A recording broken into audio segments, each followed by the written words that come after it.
Satu perikop, satu hari.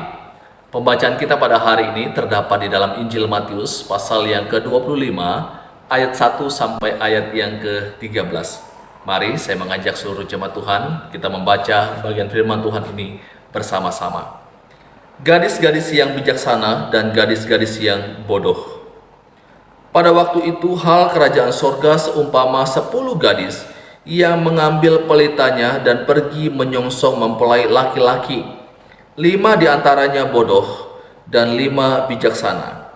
Gadis-gadis yang bodoh itu membawa pelitanya tetapi tidak membawa minyak.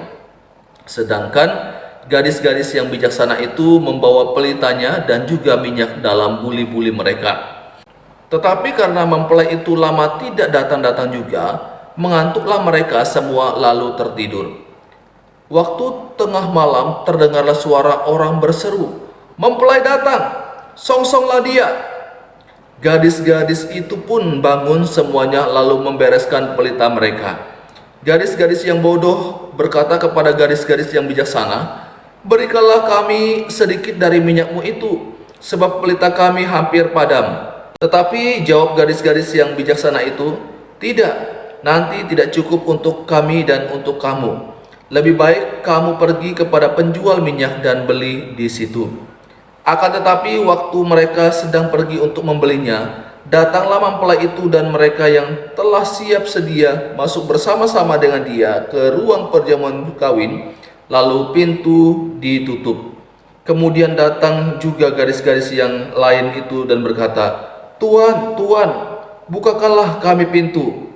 Tetapi ia menjawab, "Aku berkata kepadamu, sesungguhnya aku tidak mengenal kamu.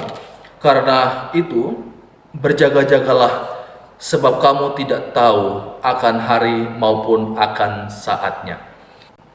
Bapak Ibu Saudara, lagi-lagi kalau kita memperhatikan pasal yang ke-24 ini masih ada kaitannya dengan pasal yang ke-24.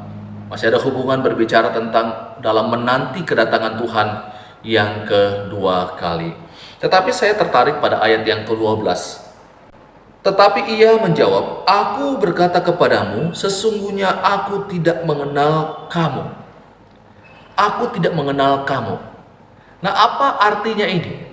Apakah memang Tuhan tidak mengenal sebagian manusia nanti ketika masing-masing kita akan datang mempertanggungjawabkan hidup kita di hadapan Tuhan?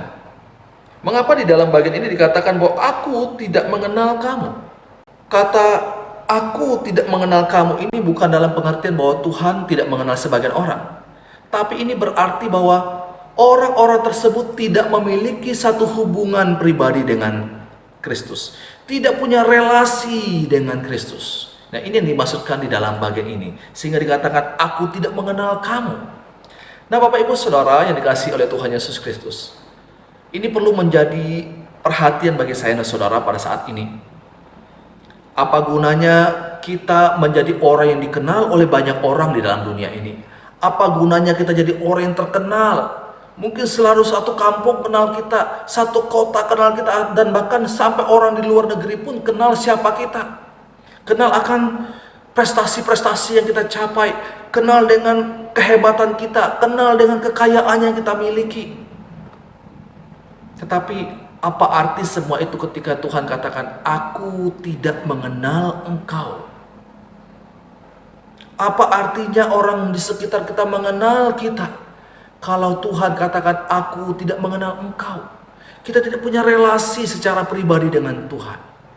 Bapak Ibu Saudara, tidak akan ada artinya sama sekali kita dikenal oleh banyak orang jika Tuhan tidak mengenal kita.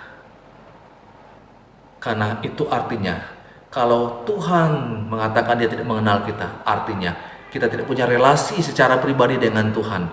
Kalau kita tidak punya relasi secara pribadi dengan Tuhan, berarti saya dan saudara juga tidak akan mendapatkan keselamatan hidup yang kekal itu. Bapak Ibu Saudara, hal yang pertama yang harus kita pastikan dalam diri kita adalah bahwa Tuhan mengenal siapa kita. Kita memiliki relasi secara pribadi dengan Tuhan. Kita sudah mengaku percaya Tuhan sebagai juru selamat kita secara pribadi.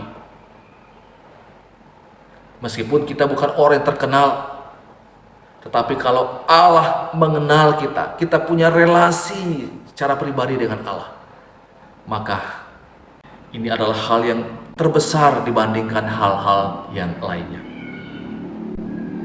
Bapak Ibu Saudara, biarlah ini menjadi satu hal yang perlu kita pikirkan secara serius. Apakah kita sudah memiliki relasi secara pribadi dengan Kristus atau tidak? Kalau tidak, maka melalui firman Tuhan ini saya mengajak seluruh jemaat Tuhan, percaya kepada Dia, akui Dia sebagai Tuhan dan Juru Selamat secara pribadi, supaya engkau memiliki relasi secara pribadi dengan Allah. Ini pembacaan firman Tuhan, renungan untuk kita pada saat ini. Tuhan Yesus memberkati kita selalu. Amin.